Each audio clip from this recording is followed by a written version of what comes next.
ayuda sounding party list hindi na papayagan sa halalan. Ayon po yan sa COMELEC. Naritong news scoop ni Maine Barreto.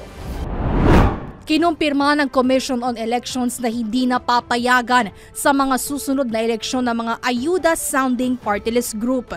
Ayon kay COMELEC Chairman George Garcia, mas magiging mahigpit na ang komisyon sa proseso ng accreditation nito para sa mga party list group upang matiyak na hindi nagagamit ang mga ito ng mga mapanlinlang na pangalan para makaakit ng mga botante. Marami anyang party list ang kumuha ng mga pangalan na parang mga programa ng tulong ng gobyerno para sa mahihirap. Binigyang diin pa ni Chairman Garcia na maging ang paggamit ng mga pangalan ng mga programa sa TV at telenovela ay hindi na rin papayagan. Paliwanag ng poll body chief, kaya lamang may mga nakapasok ngayong eleksyon ay dahil na-accredit na ang mga ito bago pa maupo ang kasalukuyang pamunuan at hindi na maaari pang mapigilan ang mga party list na may mapanlinlang na pangalan. Para sa News Scoop, Maine Barreto, nagbabalita ng tama, naglilingkod ng tama.